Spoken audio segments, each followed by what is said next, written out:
பாஜக தனித்து எங்களை விட அதிகமான வாக்கு வாங்கிட்டாங்க அப்படின்னா நான் கட்சியே கலைச்சிடுறேன் அப்படின்னு சீமான் அவர்கள் ஒரு பேட்டியில சொல்லியிருந்தாரு. நாம் தமிழர் 8%, பாஜக 11. பாஜக தனிச்சு இல்லைங்க, பாஜக தனிச்சு வாங்கல, தனித்து 11% இல்லையா?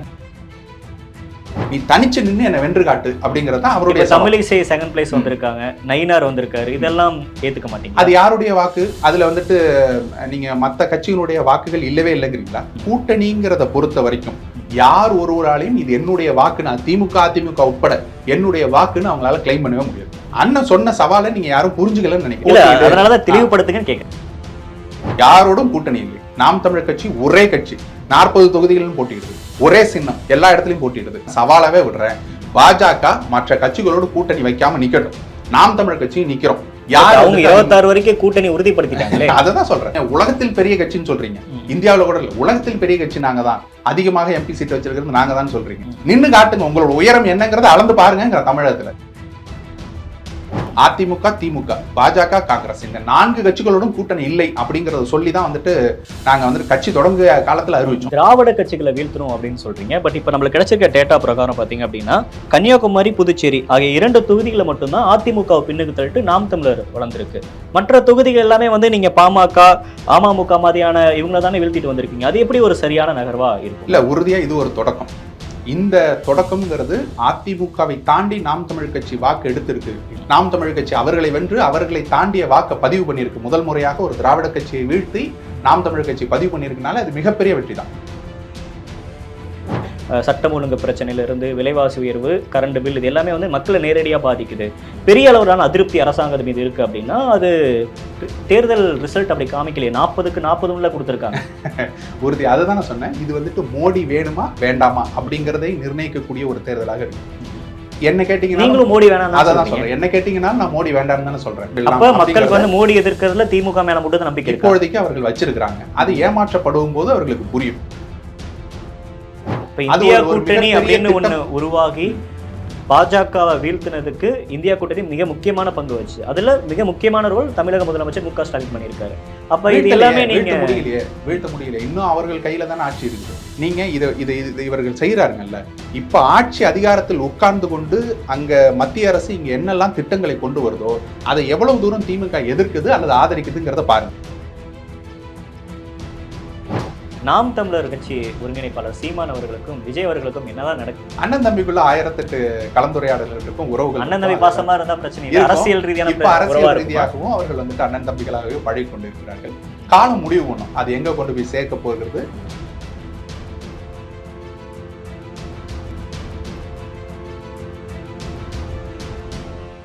அனைவருக்கும் வணக்கம். இன்றைய சிறப்பு நேர்காணலில் நம்மோடு இணைந்திருக்கிறார் நாம் தமிழர் கட்சியின் கார்த்திகேயன் அவர்கள். வணக்கம். வணக்கம். மத்திய சென்னையில் போட்டியிட்டு 46,000 வாக்குகள் கிட்ட வாங்கியிருக்கீங்க. எப்படி இருந்துச்சு தேர்தல் களம்? திருப்தியாக இருந்துச்சா? தேர்தல் களம் மிக திருப்திகரமானதாக தான் இருந்துச்சு. ஏன்னா நாங்கள் அவ்வளோ உழைப்பை கொட்டினோம், மக்கள்கிட்டேருந்து நல்ல ஆதரவுகள் இருந்துச்சு. இன்னும் இந்த தடவை சொல்ல போனாக்க வயதில் மூத்தவர்கள் நிறைய பேர் வந்துட்டு நம்மளை ஆதரித்து அவ்வளோ தூரம் சொன்னாங்க. அது வாக்கா மாறி இருக்குதா அப்படிங்கிறத விட தான் நம்ம வந்துட்டு நமக்கு ஒரு டிசப்பாயின்மெண்ட் இருக்கும் இல்லையா? அது எங்கன்னா வாக்கா மாறி இருக்குதா அப்படிங்கிறதுலாம். ஏன்னா நாங்கள் எதிர்பார்த்ததை விட மிக குறைவான வாக்கு தான். பலர் வெளியிலிருந்து பார்க்கக்கூடியவர்கள் நாம் தமிழ் கட்சி பல சாதனைகளை படைச்சிருக்குது, அது வந்துட்டு வளர்ச்சி அடைஞ்சிருக்குங்கிறது எல்லாத்தையுமே சொன்னாலுமே ஒரு கட்சிக்காரனா எங்களுக்கு ஒரு ஆதங்கம் இருக்கும்ல. நாங்க போடக்கூடிய உழைப்புக்கு, நாங்க வந்துட்டு மக்களுக்கு செய்யக்கூடிய பணிக்கு எங்களுக்கு உண்டான அங்கீகாரம் கிடைக்கணுங்கிறதுல அதுல இன்னும் குறைஞ்சிருக்குதோ அப்படிங்கிறது தான் எங்களோட எண்ணம். மத்திய சென்னையில பொறுத்த வரைக்கும் தொடர்ந்து பிரச்சாரத்துக்கு நீங்க போனது எல்லாமே பார்க்க முடிச்சு. பட் மக்கள் கொடுத்த இந்த ஆதரவு சாட்டிஸ்ஃபைடா இல்லை அப்படி எடுத்துக்கலாம். மக்கள் அதாவது நீங்க வெளிப்படையா பேசும்பொழுது கொடுத்த ஆதரவுங்கிறது மிக சிறப்பாகவே இருந்துச்சு. சொல்ல போனா 21 தேர்தலை ஒப்பிட்டு பார்க்கும்பொழுது கூட நமக்கு வந்துட்டு அதிகமாகவே நல்லா ரிசீவ் பண்ணாங்க, நல்ல பேச்சு கொடுத்தாங்க, நம்மளை ஆதரிச்சு பேசினாங்க, நம்மளுடைய நன்மைகள் எடுத்து சொன்னாங்க. அப்படியெல்லாம் இருந்துச்சு. நம்மளோட சின்னம் மாற்றப்பட்டது வந்துட்டு எல்லா மக்களுக்கும் போய் சேர்ந்துச்சு, அது எல்லாமே கூட இருந்துச்சு. இது எல்லாம் தாண்டியும் அது வந்துட்டு வாக்கா வரும்பொழுது அவங்க இந்திய ஜனநாயகத்துக்கு உண்டான தேர்தல் இது, பிரதமரை யார் தேர்ந்தெடுக்கிறதுங்கிறத முடிவு பண்றதுக்காக அவங்க அந்த மாதிரி யோசிக்கிறாங்களோ அப்படிங்கிறது தோணும். நாம் தமிழர் கட்சிக்கு 8% வாக்கு போதுமானதா? இல்லை, நிச்சயமாக நாங்கள் எதிர்பார்த்த, நான் தான் சொன்னேன், நாங்கள் நீங்க உள்கட்சியிலேருந்து எடுத்து பார்த்தீங்கன்னாக்க நாங்கள் எதிர்பார்த்த வாக்கு சதவீதத்திலேருந்து மிக குறைவு தான் ஆனா இதை நீங்க வெளியில இருந்து வந்து பாத்தீங்கன்னா நீங்க இந்த கட்சியை விட்டு வெளியில வந்து ஒரு அரசியலை திறனாய்வு செய்யக்கூடிய ஒரு நபரா இருந்து பாத்தீங்கன்னா இது ஒரு மிகப்பெரிய சாதனை அப்படிங்கறதான் சொல்லணும். ஏன்னா இதுல பல பின்னடைவுகள் நீங்க எடுத்து பாத்தீங்கன்னா தெரியும்.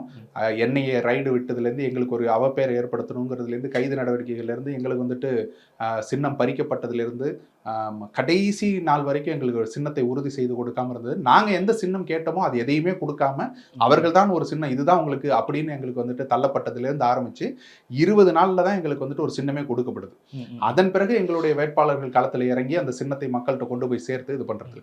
இதுல ஆணுக்கு பெண் சரி சமமாக நிகராக வந்துட்டு நாங்க நிறுத்தி வேலை செஞ்சதுல இருந்து எடுத்து நீங்க இது எல்லாம் எடுத்து பாத்தீங்கன்னா இந்த 2 பேரும் கூட்டணி கட்சிகளோட அதாவது என்டிஏவோட இந்தியா கூட்டணியோட இல்லாத கட்சிகள் எல்லாம் அவங்களோட வாக்கு சதவீதத்துல சரிஞ்சுக்கிட்டே போகும்போது நாம் தமிழர் கட்சி தான் இந்திய அளவுல பாத்தீங்கன்னாக்க வாக்கு சதவீதத்தை கூட்டி காமிச்சிருக்கு.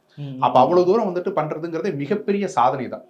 இதுல நாம் தமிழர் கட்சி இந்த சாதனைகள்லாம் அரசியல் விமர்சகர்கள் எல்லாருமே சொல்லிட்டாங்க.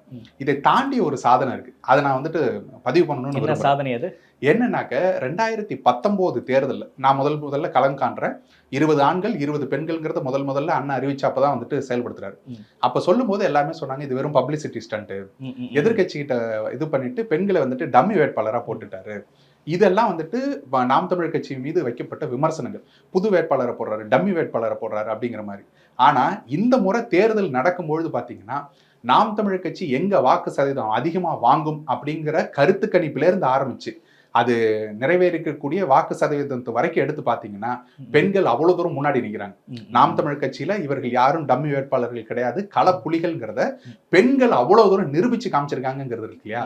பெண்களுக்கு முன்னுரிமை கொடுத்து ஒரு 2 தேர்தல் 3 தேர்தலாக அவங்க நிக்க வச்சாக்க அவங்க அரசியல் அதிகாரத்தை பெறுவதுங்கிறது சாத்தியம் அப்படிங்கறத நாம் தமிழர் கட்சி காமிச்சிருக்கு.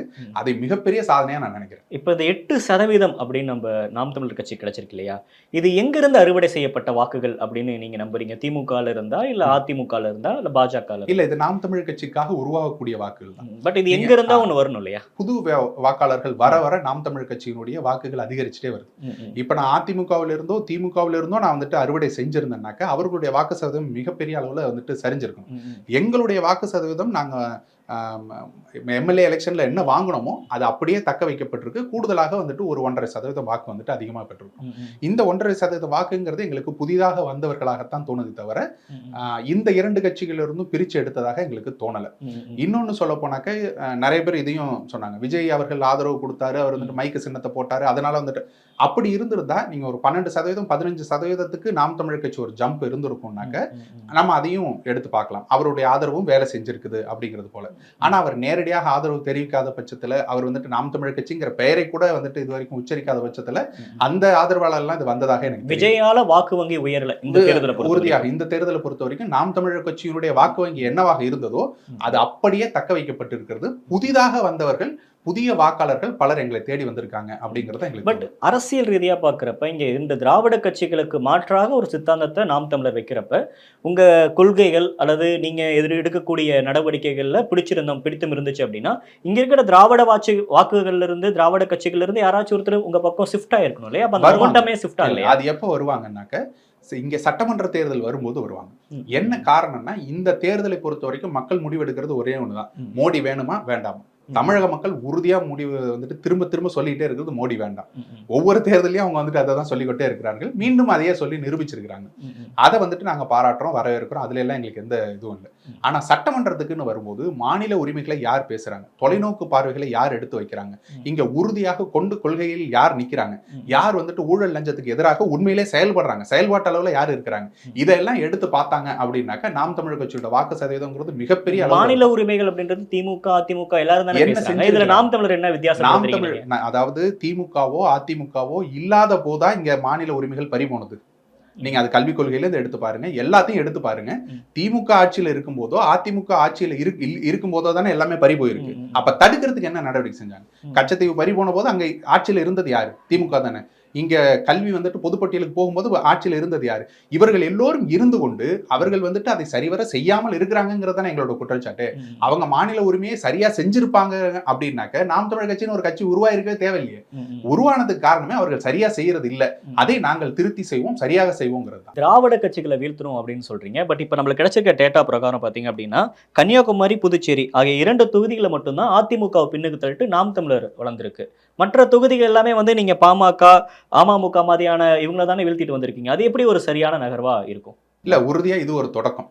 இந்த தொடக்கம்ங்கிறது அதிமுகவை தாண்டி நாம் தமிழ் கட்சி வாக்கு எடுத்திருக்கு. நாங்கள் மிகப்பெரிய கட்சின்னு சொல்லிக் கொள்ளக்கூடியவர்கள் 1.5 கோடி தொண்டர்கள் வைத்திருக்கோங்கிற சொல்லக்கூடிய கட்சியை தாண்டி இத்தனை ஆண்டுகள் அதிமுக தான் சொல்றேன்.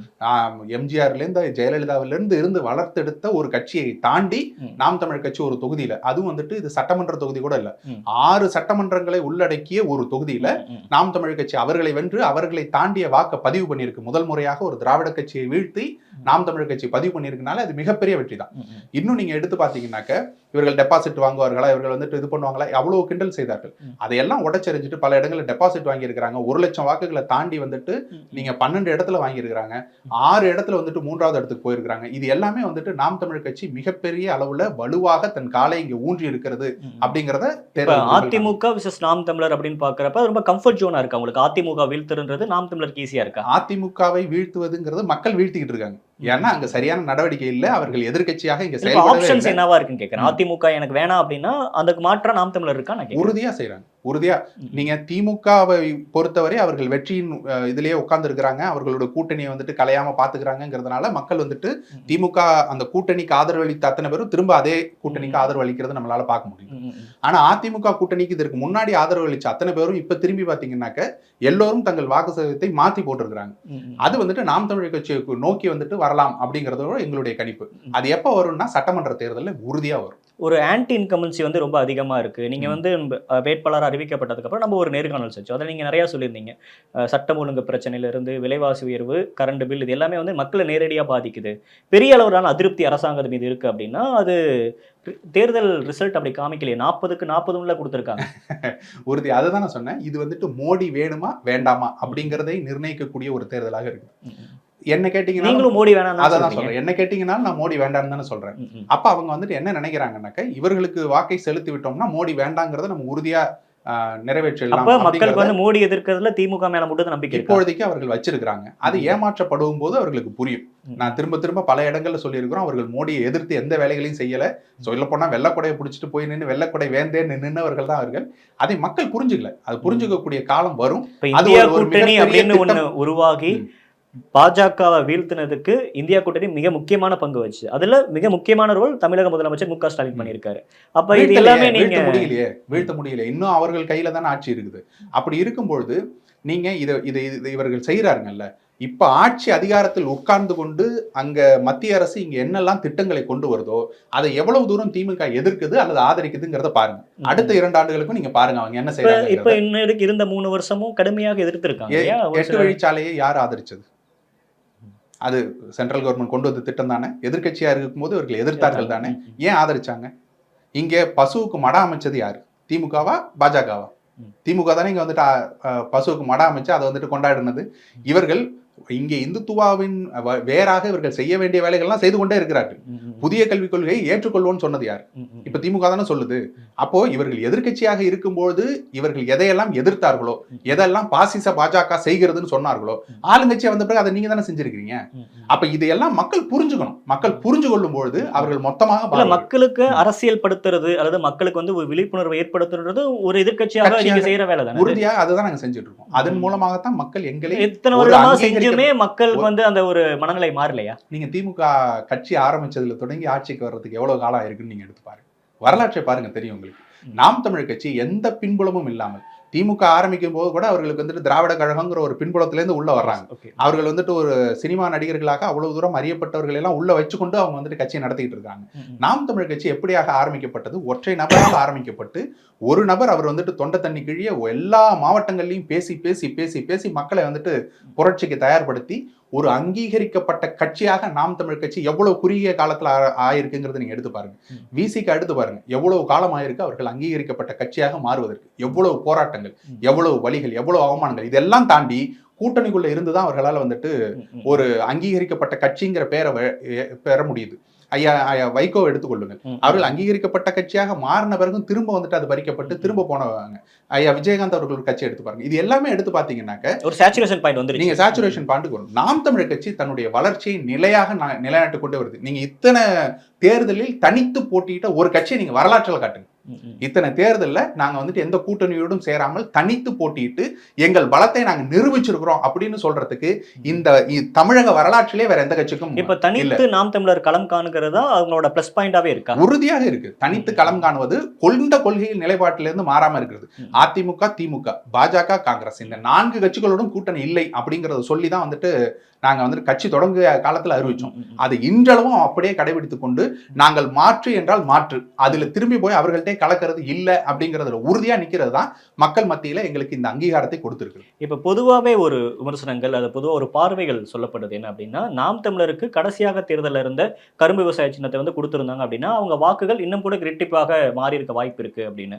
அதுதான் கலை யதார்த்தமாவும் அப்படிதான் இருந்துச்சா? நீங்க எப்படி உணர்றீங்க? கரும்பு விவசாய சின்னம் கிடைக்காதது நிச்சயமாக ஒரு பின்னடைவு தான். அது எந்த விதத்துல அப்படின்னு பாத்தீங்கன்னா, உதாரணத்துக்கு நாங்க களத்துல செயல்படுறதுல இருந்து ஆரம்பிச்சு நாங்க ஒரு தொப்பி அடிச்சு வச்சிருந்தோம், விவசாய சின்னத்தை போட்டு ஒரு டிஷர்ட் அடிச்சு வச்சிருந்தோம், பதாகைகள் அடிச்சு வச்சிருந்தோம். இது மொத்தமும் எங்களுக்கு வந்துட்டு குப்பையில் போட வேண்டிய ஒரு சூழல் வந்துச்சு. அப்போ புதிதாக எங்களுக்கு பொருட்செலவு, புதிதாக எங்களுக்கு வந்துட்டு இது, அப்ப அந்த விரயத்தை வந்துட்டு எங்களால் தாங்கி கொண்டு நாங்க புதிதாக அடித்து கொண்டு போவதற்கே நேர விரயம். இதெல்லாம் ஒரு பக்கம். இதை கொண்டு போய் சேர்க்கறதுல இருக்கக்கூடிய சிக்கல்களாக என்ன சிக்கல் இருந்துச்சு? அதான் இது கொண்டு போய் மக்கள்கிட்ட கொண்டு போய் சேர்க்கணும். எல்லா இடங்கள்லயும் வந்துட்டு மைக்கு சின்னம் கொண்டு போய் சேர்க்கணும்னாக்கா அதற்குண்டான பொருட்செலவுன்னு இருக்குல்ல.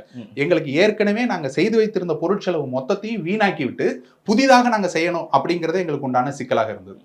அதை தாண்டி வாக்கு செலுத்த போறவங்க பல பேர் வந்துட்டு கரும்பு விவசாய சின்னத்தை தேடிட்டு இல்லாம போனவங்களும் பல பேர் இருக்கலாம். நோட்டாவுக்கு வாக்களிச்சுட்டு போனவங்களா இருக்கலாம், இல்ல வேற கட்சிக்கு வாக்களிச்சுட்டு போய் விவசாய சின்னத்தை தேடி இல்லப்பா இங்க நிக்கல போலவங்கன்னு சொல்லிட்டு அறியாமையில வாக்களிச்சுட்டு போனவங்களா இருக்கலாம். இதை தாண்டி கரும்பு விவசாய சின்னம் எங்கெல்லாம் நின்றதோ அங்கெல்லாம் விவசாய சின்னத்துல வாக்களிச்சவங்க எத்தனை பேர்? 80,000 பேர். 80,000 பேர் மொத்த தமிழகத்துல கரும்பு விவசாய சின்னத்துல இந்த தேர்தலில் வாக்களிச்சிருக்காங்க.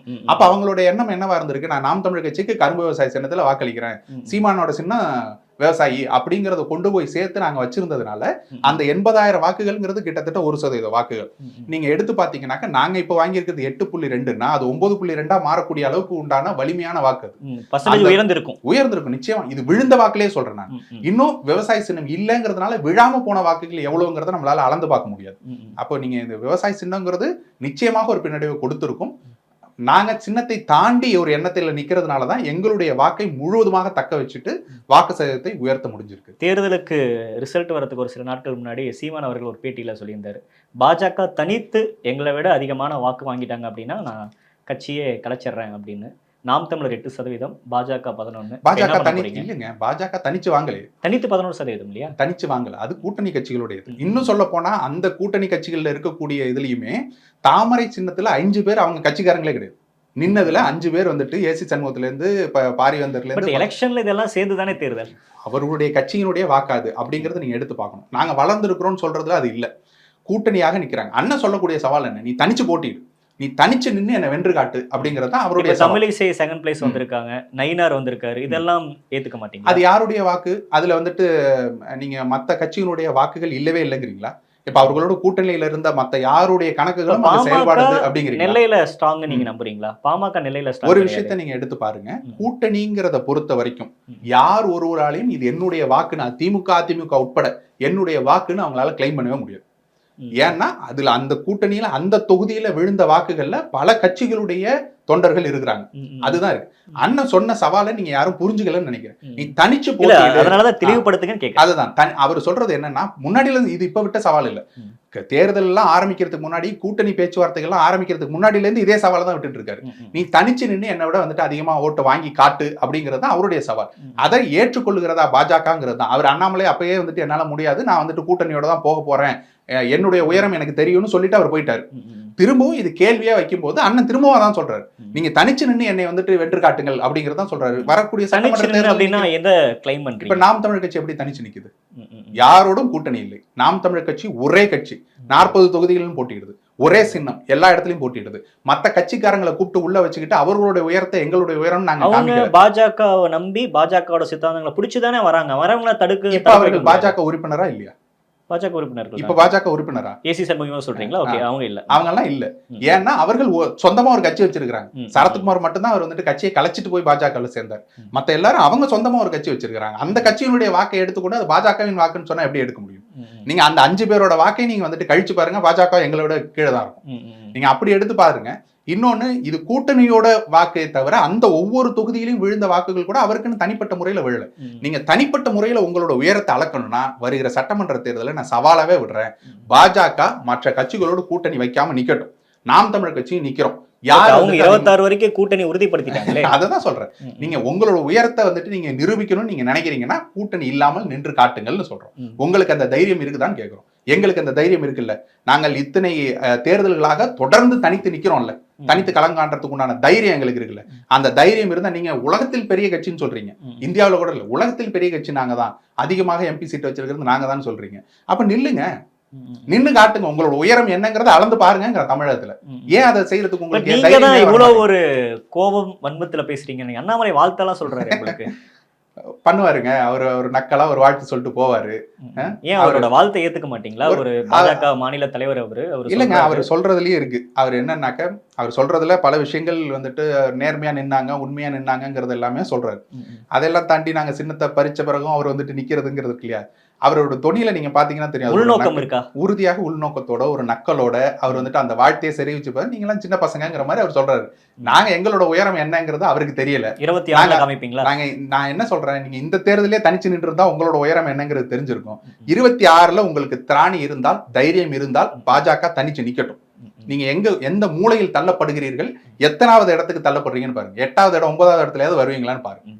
நாம் தமிழர் கட்சி ஒருங்கிணைப்பாளர் சீமான் அவர்களுக்கும் விஜய் அவர்களுக்கும் என்னதான் நடக்குது? வாழ்த்து சொல்றாரு, மாநாட்டு வச்சா நான் கலந்துக்கிறேன்னு சொல்றாரு சீமான் அவர்கள். அண்ணன் தம்பிக்குள்ள 1008 கலந்துரையாடல்கள் இருக்கும், உறவுகள். அண்ணன் தம்பி பாசமா இருந்தா பிரச்சனை இல்லை. அரசியல் ரீதியான இப்ப அரசியல் ரீதியாகவும் அவர்கள் வந்துட்டு அண்ணன் தம்பிகளாகவே பழகி கொண்டு இருக்கிறார்கள். காலம் முடிவு பண்ணும், அது எங்க கொண்டு போய் சேர்க்க போகிறது. இது 2 நபர்கள் மட்டுமே முடிவெடுக்கிறார்களா? கட்சியின் இங்க தமிழ்நாட்டுல திமுக கூட்டணி 40-40 ஜெயிச்சிருக்காங்க. அதிமுக பிரதான எதிர்கட்சியா வந்திருக்காங்க. மத்தியில பாஜக ஆட்சி அமைந்திருக்கு. இந்தியா கூட்டணி ஒரு எழுச்சி பெற்று அவங்க ஓரளவுக்கு எதிர்கட்சியா ஸ்ட்ராங்கா நிக்கிறாங்க. அப்படின்றப்ப இவங்க யாருக்கும் வாழ்த்து சொல்லல. பவன் கல்யாணுக்கு சொன்னாரு, அதுக்கப்புறம் நீங்க விடுதலை சிறுத்தைகளுக்கும் நாம் தமிழருக்கும் சொல்லியிருக்காரு. அப்ப கூடுதல் கவனம் கொடுக்கிறாரா விஜய்? உறுதியாக கூடுதல் கவனம் கொடுக்கிறார். அவர் வந்துட்டு கூட்டணிக்கான ஒரு சமிக்கையா இருக்கலாம், அது வரட்டும்ங்கிறேன். அவர் வாயை திறந்து சொல்லட்டும். நான் சொல்லி அது நடக்க போகுதா நடக்க போகிறது இல்லையாங்கிறது இல்ல, அவர் வாயை திறந்து சொல்லட்டும். கூடுதல ஒரு மத்தவங்க எல்லாம் பேசாதப்ப விஜய் அவர்கள் கூடுதலா நாம் தமிழருக்கு ஒரு அங்கீகாரம் கொடுக்கிறாரு அப்படின்றப்ப அதை நம்ம எளிதா புறந்தள்ள முடியாது. மேடை கூடிய சீக்கிரம் வந்துட்டு தயாராகுது. மேடையில சீமான் இருப்பாரா? அது இருப்பாராங்கிறது தான் சஸ்பென்ஸ். அது இருக்கட்டும், வரும்போது தெரியும். அது இருந்தால் ஒரு அரசியல் பாணி வேற மாதிரி போகும். அது இல்லைன்னாலும் அரசியல் பாணி வேற மாதிரி போகும். ஒரு விஷயத்த நான் வந்து கூட்டணி இல்லன்றதுதானே நாம் தமிழரோட ஸ்ட்ரென்த். விஜயோட இந்த ஏதாவது ஒரு வகை உறவு அப்படின்றது இந்த பேட்டியில கூட நான் அதே தான் சொன்னேன். கட்சி ஆரம்பிச்ச போது நாங்க சொன்னோம், அதிமுக, திமுக, பாஜக, காங்கிரஸ் இந்த 4 கட்சிகளோடும் ஒருபொழுதும் கூட்டணி இல்லை அப்படிங்கறத தான் நாங்க சொன்னோம். புதிதாக வரக்கூடிய சக்திகள், நீங்க அது வந்து இதுவரை அவர்கள் கரைபடியாத கரங்களோடு இருக்காங்க, லஞ்ச ஊழல் பெறாதவர்களா இருக்காங்க, ஆட்சி அதிகாரத்தில் உட்கார்ந்து கொண்டு ஆணவமாக செயல்படாதவர்கள் இருக்கிறாங்கன்னா அவங்களை ஏத்துக்கிறதுல பிரச்சனையே இல்லை. இன்னும் சொல்ல போனா நாம் தமிழ் கட்சியை தலைமையேற்றி எங்களுடைய ஆட்சியை தலைமையேற்றி யார் கூட்டணிக்கு வந்தாலும் ஏற்றுக்கொள்றதுக்கு தயாரா இருக்கும். நாளைக்கே அதிமுக வருது, நாம் தமிழ் கட்சியை தலைமையேற்று வர்றோம்னு சொன்னா ஏத்துக்க தயாரா இருக்கிறோம். ஏன்னா எங்களால் ஆட்சியை வந்துட்டு உறுதி செய்ய முடியுது அப்படின்னாக்க அந்த ஆட்சி அதிகாரத்தில் உட்கார்ந்து கொண்டு நாங்கள் ஆட்சி வரைவு ஒண்ணு கொடுத்துருக்கிறோம். அந்த வரைவின் அடிப்படையில செயல்பட ஆரம்பிச்சாக்க நீங்க கூட்டணி கட்சியில யார் இருந்தாலும் பிரச்சனை இல்ல, தெளிவான ஆட்சி உண்மையாக நடக்கும். யார் என்ன சொன்னாலும் அது அவங்களோட தனிப்பட்ட கருத்து கட்சியில இருந்து சொல்லிடுறாங்க. இது உங்களோட தனிப்பட்ட கருத்து நாம் தமிழ்ல சொல்லிட போறாங்க உறுதியாங்க. இது அதாவது நாங்க சொன்னது எந்த கட்சியும் நாம் தமிழர் கட்சியை தலைமையேற்று வந்தால் ஏற்றுக்கொள்கிறோம். அண்ணன் சொன்ன வாக்குதான், நான் சொல்லல. எந்த கட்சியும் நாம் தமிழர் கட்சியின் ஆட்சியை தலைமையேற்று வந்தால் நாங்க ஏற்றுக்கொள்ள தயார். விஜய் அவர்களுக்கும் பொருந்தும், மற்ற கட்சிகளுக்கும் பொருந்தும். விஜய் அவர்கள் ஃபேக்டரும் நாம் தமிழரும் ஒன்னு சேர்றாங்க அப்படின்னா 26ல என்ன தாக்கத்தை ஏற்படுத்தும்? நீங்களும் வளர்ந்துருக்கீங்க, 8% பெரிய தாக்கமா இருக்கும். நாம் தமிழர் கட்சி வலிமையான கட்டமைப்போடு எல்லா கிராமங்களிலும் தன் வேர்களை ஊன்றிக்கொண்டே இருக்கிறது. இன்னும் சொல்ல போனா இந்த தேர்தலுக்கு பிறகு அண்ணன் வந்துட்டு ஒரு மிகப்பெரிய திட்டத்தை வச்சிருக்கிறாரு. எல்லா கிராமங்களுக்கும் போற மாதிரி ஒரு திட்டத்தை வச்சிருக்கிறாரு. மக்களை சந்திக்கிறதுக்கு உண்டான திட்டத்தை வச்சிருக்கிறாரு. நடைப்பயணமா? நேரடியாக பயணம் செஞ்சு மக்களை கொண்டு போய் கிராமங்கள் தோறும் நெடும் பயணமாக செல்வதற்கு உண்டான திட்டங்களை வச்சிருக்கிறாரு. அது நடக்கும் பட்சத்துல மக்கள் மத்தியில நாங்க இன்னும் வீரியமாக போய் சேருவோம். எங்களோட கட்டமைப்பை எங்கெல்லாம் வந்துட்டு வீக்கா இருக்குங்கிறது எங்களுக்கு இந்த தேர்தலில் மிக தெளிவாக தெரியும். அதை எடுத்துக்கொண்டு அப்படியே நாங்க வந்துட்டு செயல்பாட்டுக்கு கொண்டு வந்தோம்னாக்க கட்டமைப்பை மிக வலுவாக கொண்டு வரும். இப்ப விஜய் அப்படிங்கிற ஒருவர் வருகிறார் என்றால் அவருக்கு ஒரு திரைக்கவர்ச்சி இருக்கு, ஒரு புகழ் இருக்குது. ஹவுஸ் ஹோல்ட் நேம் அப்படின்னு சொல்றோம் இல்லையா, எல்லா வீடுகள்லையும் இளைஞர்களுக்கு, பெரியவர்களுக்கு, வயதானவர்களுக்கு வரைக்கும் தெரிந்த ஒரு பெயராக, முகமாக அவர் இருப்பார். அப்படின்னாக்க இந்த வாக்குகளை அறுவடை செய்வதற்கு அவரும் ஒரு விதத்துல உதவி பண்றதுக்கு நிச்சயமாக இருப்பார். அது எப்படி வருகிறதுங்கிறத காலம் தான் தீர்மானிக்கும். ஓகே, நிறைய விஷயங்கள் பகிர்ந்துக்கிட்டீங்க. நேரம் கொடுத்தமைக்கு நன்றி. தேங்க்யூ. மிக்க நன்றி.